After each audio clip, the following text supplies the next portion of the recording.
Bonjour! Bonjour! Et bienvenue à ce nouvel épisode des Harry contre-attaque. Aujourd'hui, on va vous parler du G20. Yeah! C'est pas juste un nom de regroupement de pays, c'est aussi un nouveau film. Sorti sur Amazon Prime. Donc, ce film raconte l'histoire de la première femme afro-américaine qui devient présidente des États-Unis.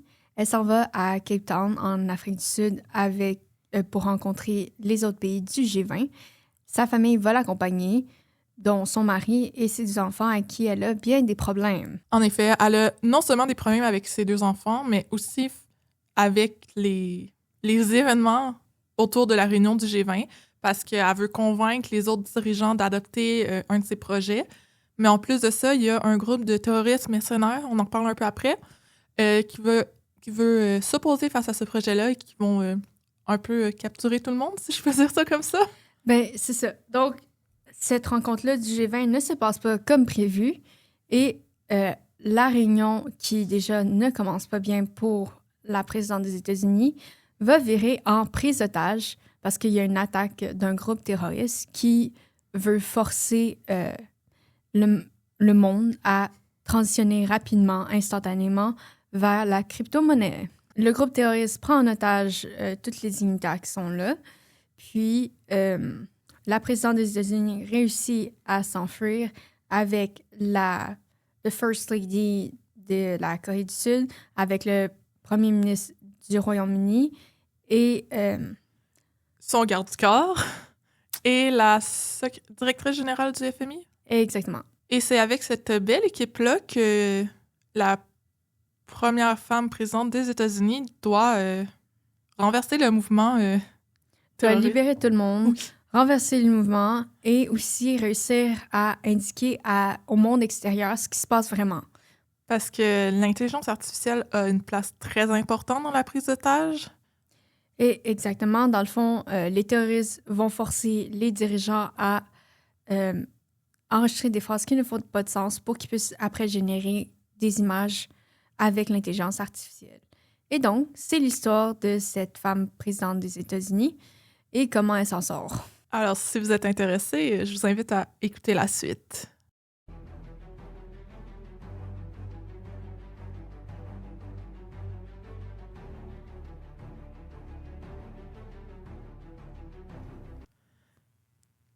Bonjour et bienvenue au 2e épisode. Aujourd'hui, on va vous parler du G20! Yeah! Yay! Donc, comme vous l'avez deviné, cette fois-ci, bon, on a un peu triché. C'est un film à 200% sur les relations internationales. Et pas seulement sur les relations internationales, aussi sur la politique américaine. Exactement! Ben, d'abord, là, si vous le savez pas, dans le film, la présidente des États-Unis a un passé militaire. Elle était engagée dans l'armée américaine, puis elle a combattu. Dans la réalité, dans la vraie vie, sur les 45 présidents américains, il y en avait 31 qui ont un passé militaire. Donc, c'est pas anodin que la présidente dans le film ait aussi un passé militaire. Exactement. Et deuxième fait très cocasse dans ce film, c'est que les Américains, genre l'entourage de la présidente, souligne que sa performance au G20 est cruciale pour son image dans le pays. Bon, on va se dire les vraies affaires, c'est complètement faux. Les Américains et la politique étrangère, oui, c'est vrai qu'il y a certains présidents américains qui ont tendance... Souvent, on dit que les présidents américains sont soit politique interne ou politique extérieure, politique internationale. Sauf que, dans les faits, les Américains, la politique étrangère, c'est pas important. C'est pas décisif dans la réélection d'un président ou d'une présidente. Ce qui est important, c'est la politique interne et l'emphase sur la politique étrangère dans ce film est purement à des fins d'histoire et de scénario. Mais le fait que ça soit une présidente des États-Unis, c'est pas anodin. Parce que dans l'histoire en tant que telle, il n'y a aucune femme présidente qui s'est fait élire, premièrement.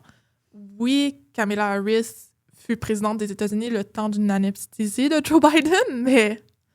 Ça compte pas vraiment. C'est ça. Est-ce qu'on va réellement dire Madame présidente Kamala Harris quand elle s'est jamais fait élire? Probablement pas. Puis dans les faits, la majorité ne le savent sûrement pas qu'elle a été présidente pendant quelques minutes. En plus, dans le film, oui, la présidente, c'est la première, mais en plus, elle est afro-américaine. Moi, ça fait quoi? Barack Obama veut pas. Mais autre que le fait que c'est une femme afrodescendante, c'est aussi le fait que c'est une femme.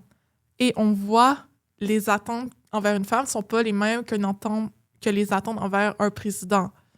On dit dès le départ, la présidente dit à sa fille, You know, I have to work as twice as the other to get here.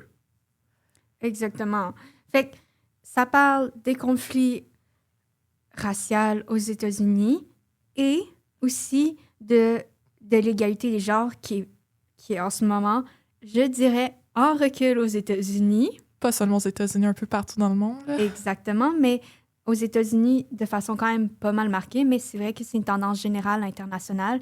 Et on voit beaucoup en ce moment, vous savez, vous avez les réseaux sociaux, on voit aussi beaucoup de protestations en ce sens. Et donc, c'est dans ce contexte qu'on commence le film du G20. Bon, premièrement, je tiens à préciser que c'est intéressant le lieu du G20. Le G20 se passe en Afrique du Sud, à Cape Town. Et on sait que récemment, pas juste les États-Unis, mais aussi d'autres pays occidentaux recommencent à avoir des intérêts pour l'Afrique. Oui, surtout avec la Chine qui se fait de plus en plus présente, puis elle conteste la présence plus occidentale. Non seulement elle conteste, mais elle est plutôt très bien implémentée en ce moment en Afrique.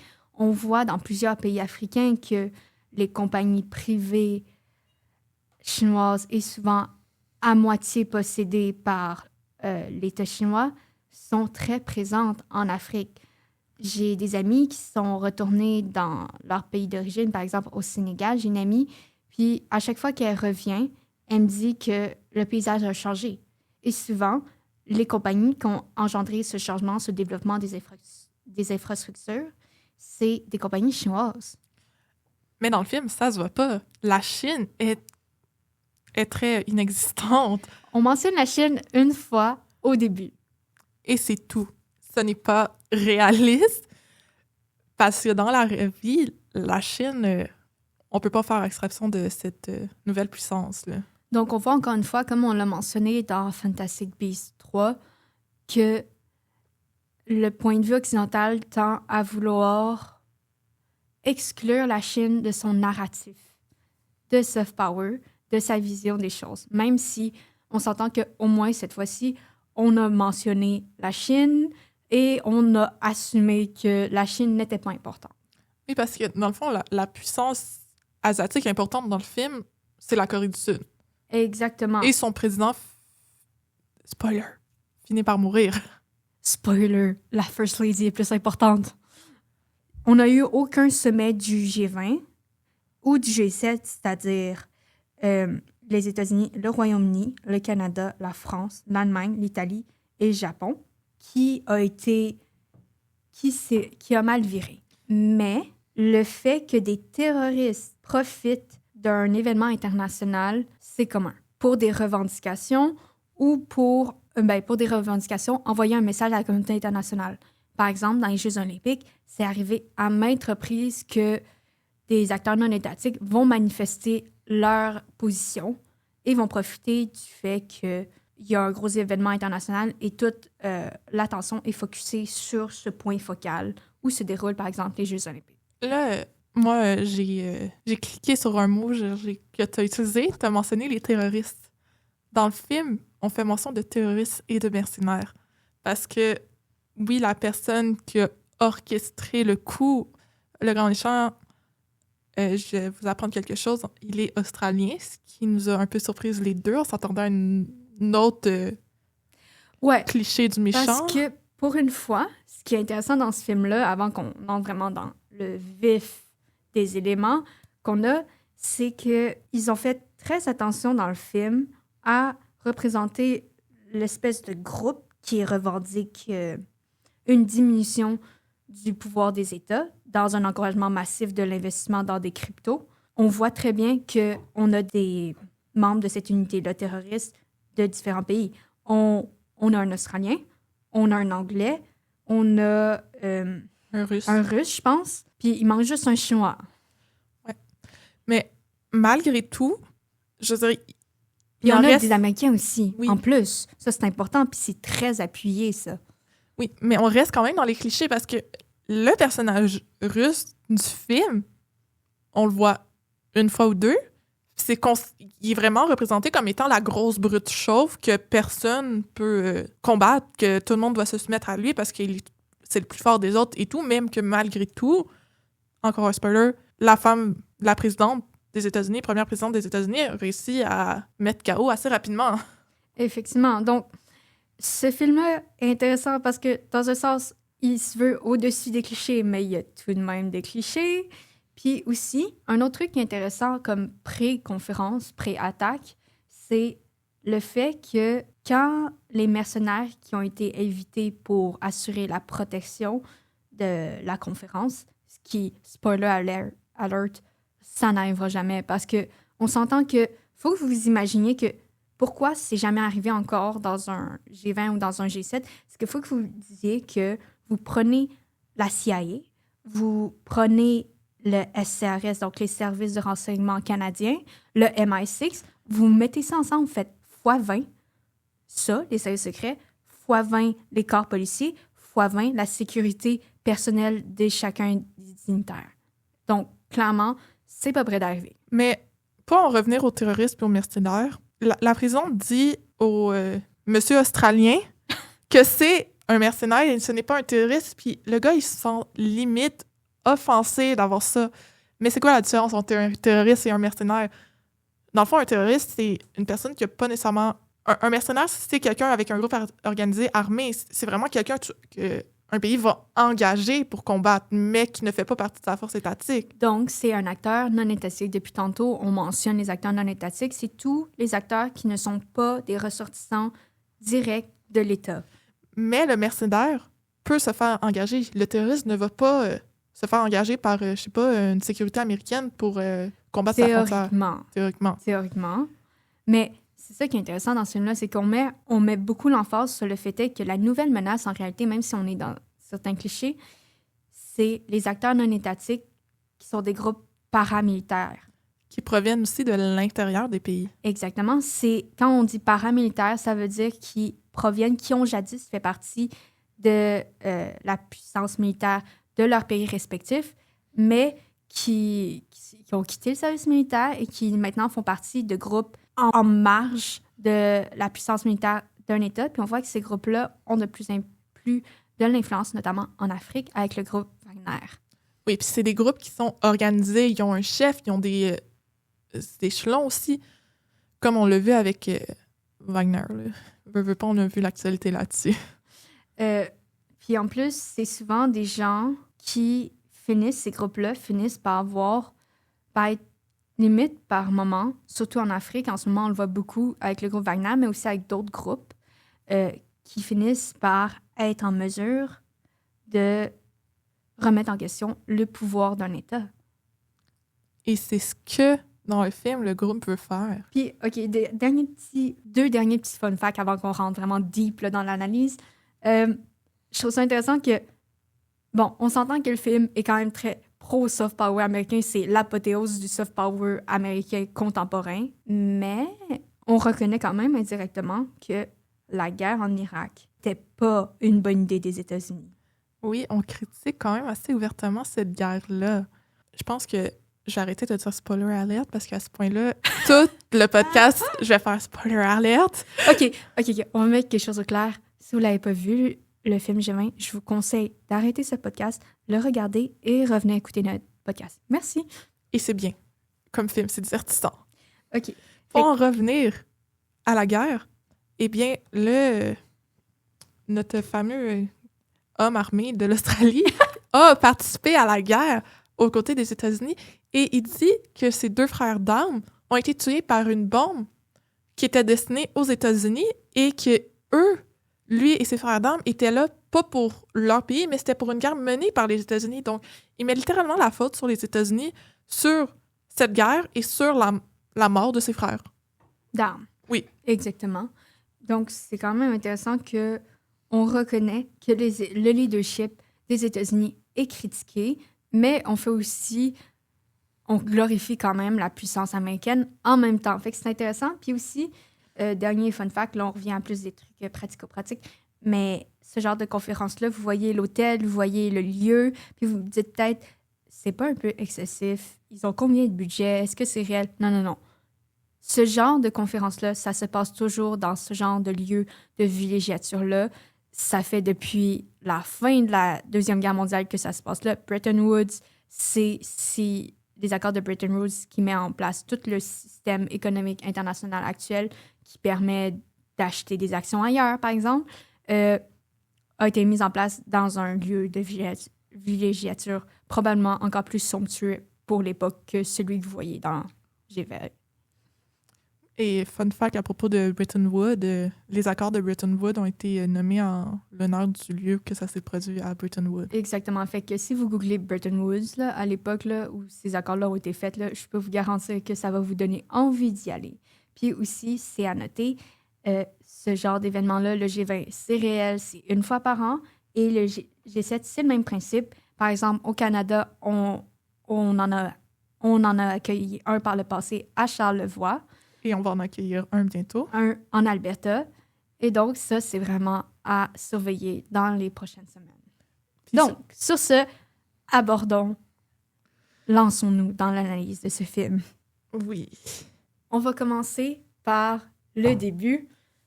Peut-être parce que l'intelligence artificielle, ça va venir plus tard, mais oui, si vous ne le savez pas, je guide complètement sur les impacts de l'intelligence artificielle très néfastes, mais super intéressant. Bon, le G20 se passe comme une rencontre internationale peut se passer. Tout va bien jusqu'à temps qu'ils prennent la photo de groupe. La photo de groupe est quand même assez emblématique parce que c'est là qu'on voit tous les leaders du monde réunis, ce qui n'arrive pas souvent dans les réalités, même si le G20 se produit une fois par an. Des fois, les présidents, premiers ministres des pays, ils vont envoyer des représentants pour les représenter aussi. Donc, c'est assez emblématique. Et c'est seulement à cette photo-là que l'élément déclencheur se produit et qu'on arrive avec la catastrophe où les armées américaines sont explosées. Faites des pauses fréquents. Sur cette photo-là, vous allez pouvoir qu'ils ont pris des acteurs qui ressemblent étrangement à nos leaders, aux anciens leaders. Par exemple, je suis sûre que vous ne l'avez pas remarqué, mais nous, on l'a remarqué parce qu'on vient de sortir des élections canadiennes. Si on met la photo de Justin Trudeau à côté, c'est quand même assez ressemblant. Mais maintenant, on a Mark Carney, notre nouveau premier ministre, mais les photos ne se ressemblent plus. Non. Là, c'est sûr que, bon, je pense que le scénario a été établi il y a au moins 2 ans. Là. Tout de même, on voit qu'il y a quand même un effort pour avoir des acteurs qui font penser à nos leaders sans être une copie bonne.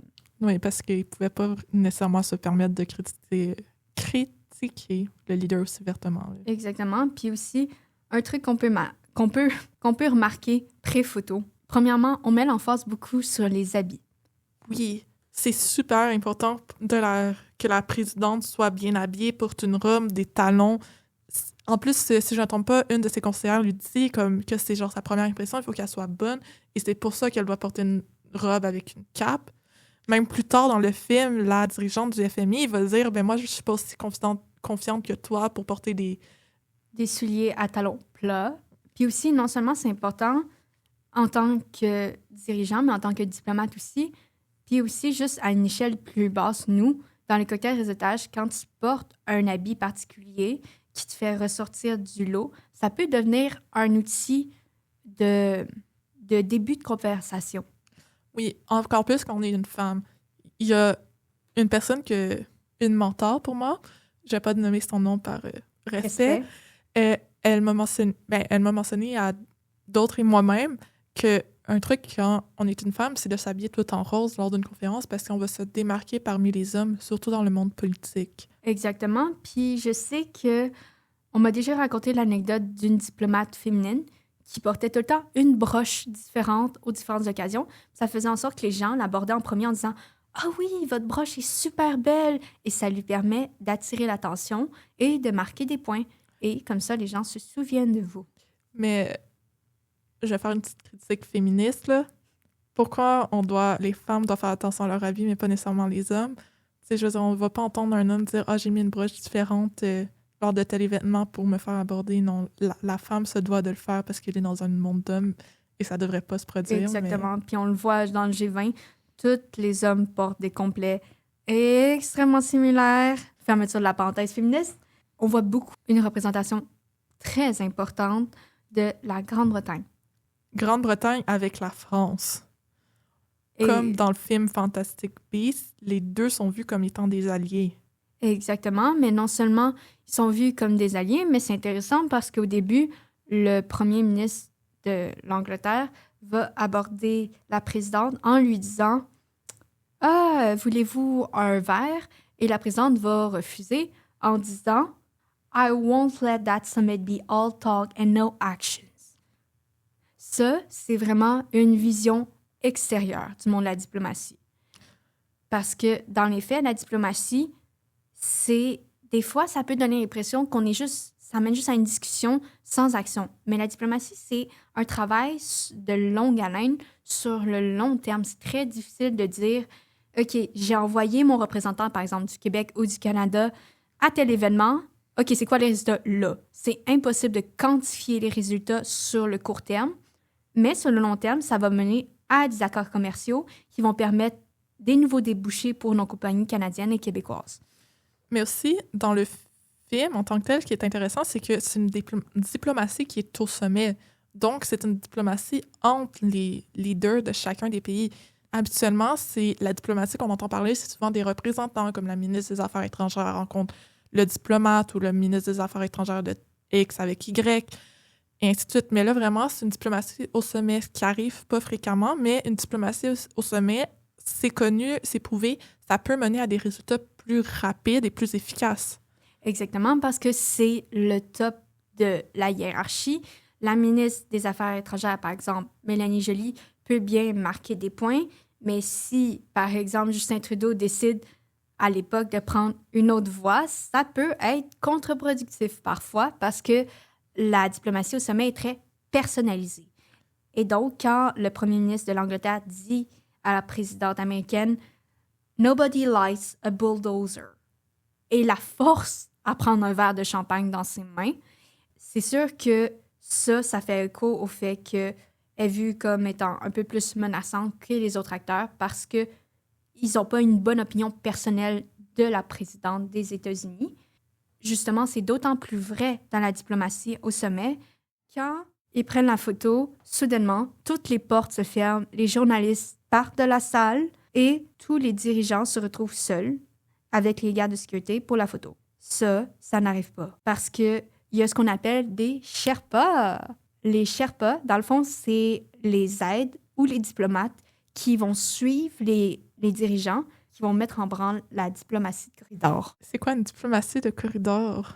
La diplomatie de corridor, c'est l'idée que la plupart des décisions et des accords vont se faire en coulisses, via l'intermédiaire de Sherpas, donc c'est-à-dire ce qu'on va peut-être devenir Laurence et moi. Un jour.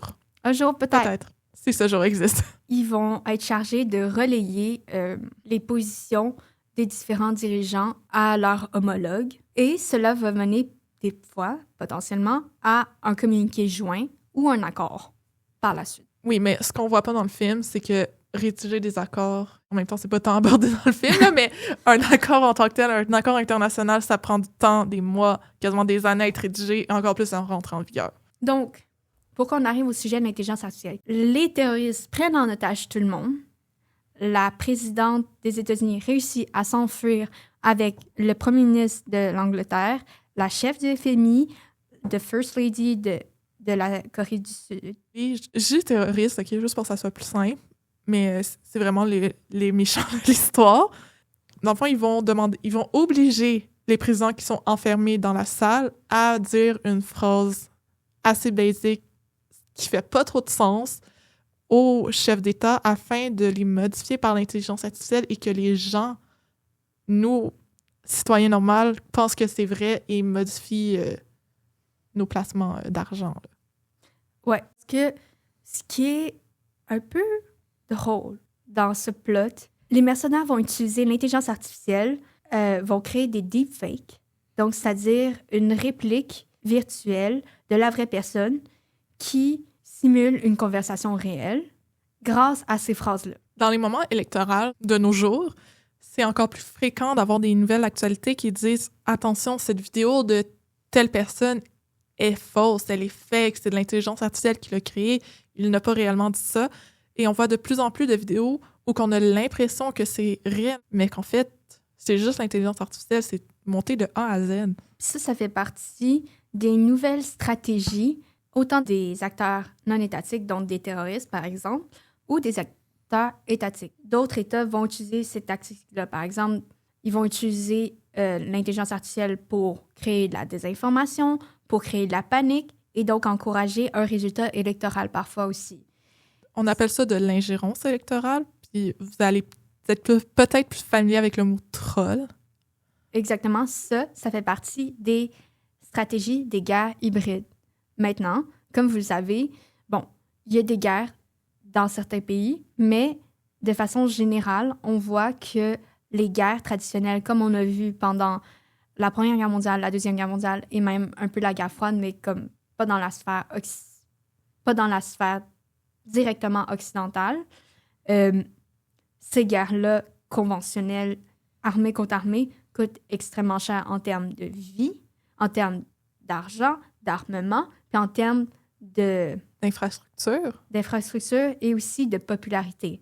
Et donc, maintenant, les États vont préconiser l'usage de, par exemple, l'intelligence artificielle. Ils sont en train de l'intégrer aux armements. L'intelligence artificielle, c'est quelque chose qui est très présent actuellement, comme Anne l'a tout décrit, et ils l'ont pris puis ils l'ont mis dans le film parce que c'est dans le fond, c'est tout l'enjeu du film, c'est le fait que les terroristes, ils ont utilisé l'intelligence artificielle pour modifier l'opinion de la population et qu'ils soient en faveur de leur position. Puis ça illustre la modification du rapport de force. L'émergence de l'intelligence artificielle, ça crée une course à l'armement, à l'intégration de l'intelligence artificielle dans la puissance militaire des différents États. Ça donne l'occasion aux acteurs non étatiques terroristes de l'utiliser comme une arme.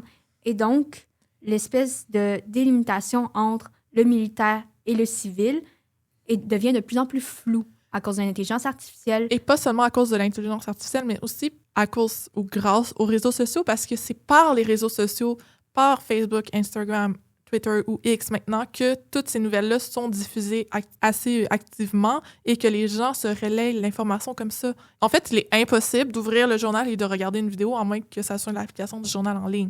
Mais un journal papier, tu vas pas regarder une vidéo, puis il y a de moins en moins de personnes qui achètent un journal papier aujourd'hui. Ça rejoint la population plus rapidement et les conséquences peuvent être plus rapides et désastreuses parce que l'Internet permet de rapprocher les gens malgré leur distance géographique.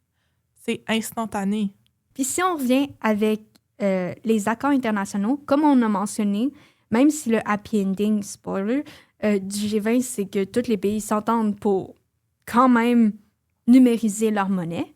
Le problème, qui n'est pas abordé dans le G20, c'est le fait que, avec l'émergence des nouvelles technologies, avec la prise en importance des réseaux sociaux comme canaux d'information, ça fait en sorte que le territoire d'Internet, qui était autrefois pas encadré à cause de la volonté des États-Unis, parce que ça leur permettait de diffuser, justement, par exemple, le G20, c'est un exemple, leur soft power, se retourne contre nous, contre eux, parce que on utilise ces cyberespaces pour mener des guerres hybrides, donc utiliser les nouvelles technologies, utiliser les nouveaux canaux de diffusion pour influencer, déstabiliser, attaquer des États et remettre en question le pouvoir étatique, bien que c'est pas encadré pour l'instant en intelligence artificielle.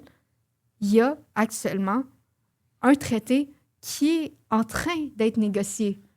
Sauf que ça prend des années à mettre en place.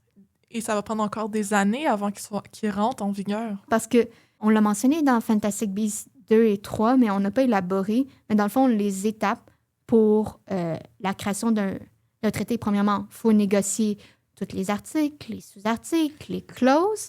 Puis après, il faut qu'il y ait un certain pourcentage des États qui ratifient. Oui. qui signent, qui ratifient. Donc, ils le rentrent dans leur droit interne.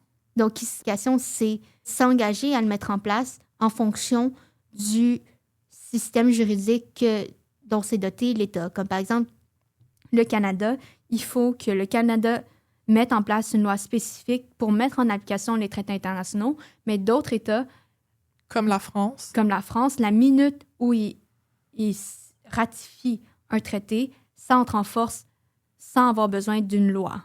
Donc, pour revenir à tout ça, c'est ça que les terroristes vont utiliser pour encourager les différents citoyens des différents pays à sortir leur argent des banques conventionnelles et acheter de la crypto-monnaie.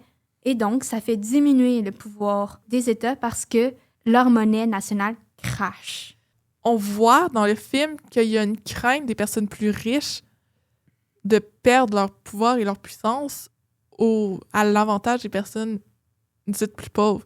Donc, ils veulent pas nécessairement aider les personnes d'Afrique parce que c'est des personnes plus riches puis ils veulent pas perdre leur pouvoir qu'ils ont actuellement. Donc, il y a aussi une critique de ça parce qu'à la fin, ils ont signé l'entente étant donné tous les événements qui se sont passés et ils ont confiance en la présidente des États-Unis. Pour revenir à un point moins théorique, plus pratico-pratique, parce que je sais qu'on vous inonde un peu avec des théories depuis tantôt, mais dans le film, ce qui est intéressant de noter, c'est que la personne qui explique une partie de ce qu'on vient d'expliquer, c'est le président de la Corée du Sud. Dans Fantastic Beasts, on a noté que le grand allié, indirectement, de l'Angleterre et des États-Unis, c'est l'Inde. Sauf que là, dans ce film-là, le grand allié, un des grands alliés, c'est la Corée du Sud.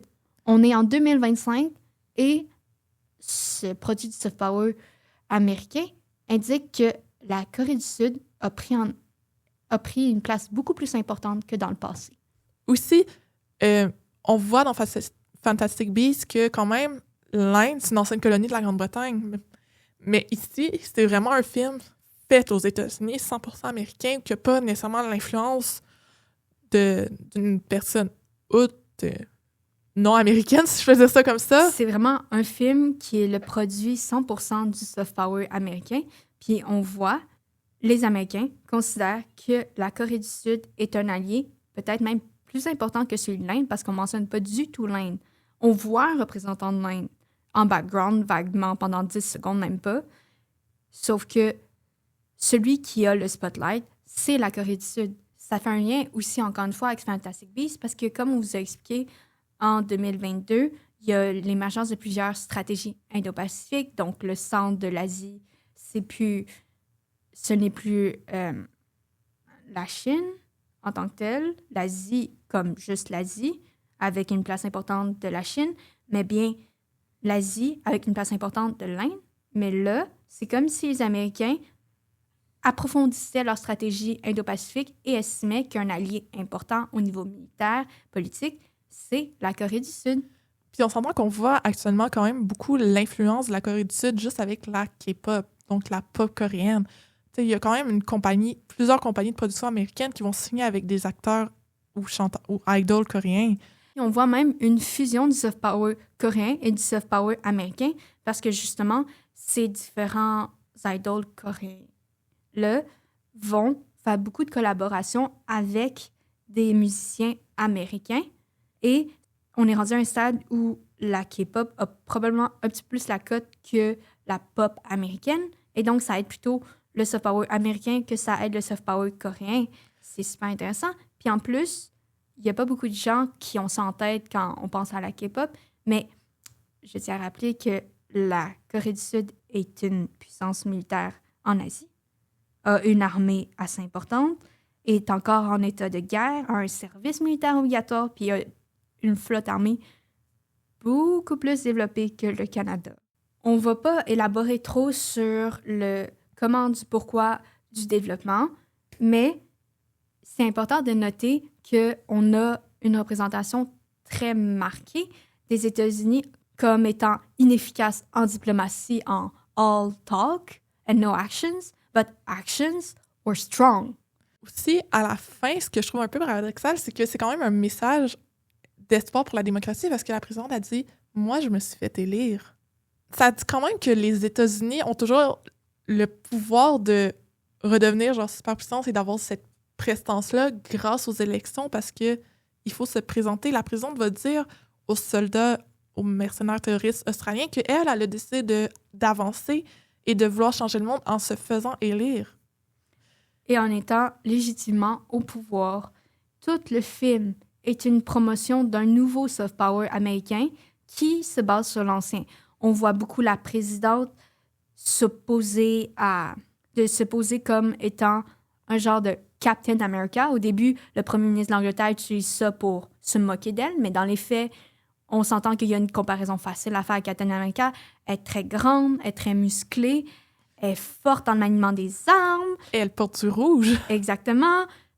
Puis ensuite, elle refuse de laisser en arrière des cuisiniers, des cuistots qui ont été faits prisonniers, qui l'ont vu, et décide de rester pour les sauver contre l'avis des autres membres de son parti, et décide de les sauver. Et ça lui est bénéfique parce que ces personnes-là vont l'aider par la suite à s'enfuir et à reprendre le contrôle sur le groupe terroriste. Et même, c'est intéressant parce qu'il y a un recyclage de leur propre soft power. On mentionne le Wakanda, on mentionne Captain America. Donc, on capitalise sur une image des États-Unis qui est déjà préétablie et on la rappelle. On rappelle que les États-Unis étaient les plus forts puis qu'ils peuvent l'être encore s'ils font les bons choix. Non seulement ça, mais on rappelle aussi que via le premier ministre encore de l'Angleterre, que les puissances européennes, les pays européens, sont encore très dépendants de l'aide militaire américaine parce que la première chose que le premier ministre anglais dit, c'est « Where are your secret services? » Comme si il n'avait pas amené ses propres gardes de sécurité, ce qui est vraiment une aberration. Impossible. C'est une aberration totale, mais c'est un rappel de « On est encore vos protecteurs, vous dépendez encore beaucoup de nous. » Puis en plus, on montre que le service militaire sécurité des États-Unis est supérieur aux autres parce que le garde du corps avec la présidente va sacrifier sa vie pour la présidence. Mais plot twist, il ne meurt pas. Mais quand même, c'est tout le contexte, le concept que un agent secret des États-Unis doit être prêt à mettre sa vie devant celle de la présidente et c'est ce que le personnage de Manny représente très bien. Et sur une note un peu plus positive, dans le film, il y a quand même une grande représentation ethnique du côté de l'équipe américaine. C'est juste une image que la population américaine, aujourd'hui, elle a beaucoup changé. Bon, ça, c'est l'ironie, là. On présente beaucoup la dirigeante du FMI, donc du Fonds monétaire international.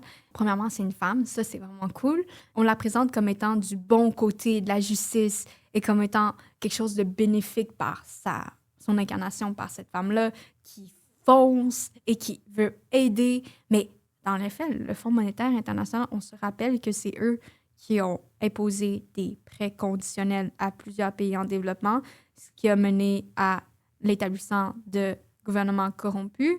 Donc, tu sais, il ne faut pas oublier ça, mais c'est intéressant comment les États-Unis visent à représenter le FMI comme une force bénéfique et non négative, malgré ce qui s'est passé dans le pays. C'est encore plus intéressant parce que la fin, comme Laurence l'a précisé, donne espoir et aussi renforce l'alliance avec la Corée du Sud. Parce que le président sud-coréen, premièrement, c'est le seul à résister dans tous les dignitaires qui sont restés dans la salle et qui sont pris en otage. En plus, il décide de se sacrifier pour protéger ses propres valeurs. Une mort comme honorable. Non seulement il y a une mort honorable, mais sa femme, qui est restée en hanbok, donc en habit traditionnel coréen, et donc qui représente quand même un nationalisme coréen super fort, va poignarder le méchant terroriste australien qui va aider par la suite la présidente américaine à en finir avec lui. C'est mémorable comme fin. En tant que tel, le film, tout autant qu'il contient certains clichés ou certaines informations plus ou moins réalistes, c'est un bon film parce que il défie un peu les attentes traditionnelles qu'on pourrait voir dans les films, comme que le méchant soit nécessairement d'une nationalité non américaine ou d'un pays occidental parce qu'il est australien. Puis en plus, il tombe pas nécessairement dans l'anti-héros cliché qu'on est habitué ces derniers temps, par exemple avec les films de Marvel, qu'on a plus ou moins d'empathie pour lui, puis qu'on voit un peu que c'est forcé. Dans ce cas-ci, le terroriste est perçu comme quelqu'un qui croit en quelque chose et la protagoniste ne croit pas en cette même vision des choses. Puis aussi, c'est d'autant plus intéressant parce que le soft power moderne américain se résume par, oui, les États-Unis comme défenseurs des droits des plus faibles et des droits humains malgré tout ce qui se passe en ce moment. Mais aussi, on montre un échange entre la Grande-Bretagne et les États-Unis où les deux font preuve de vulnérabilité. Sauf que ce qui est drôle, c'est qu'on met l'emphase sur les accomplissements récents de la présidente américaine et sur le passé de l'Angleterre avec Winston Churchill. Donc, tout ça pour conclure que c'est un film super intéressant. On vous invite vraiment à le re-regarder parce que c'est un des très bons films qui est sorti cette année. Oui, puis il est vraiment sous-coté présentement. Donc, si vous allez voir sa note globale, je la trouve quand même basse étant donné le contenu du film. Puis aussi, on voit que c'est un film où on a pris le temps de bien faire quand même relativement le scénario. On vous encourage vraiment à l'écouter puis à réfléchir à ce qu'on a décrypté dans le film. Et on se voit la prochaine fois pour un autre épisode.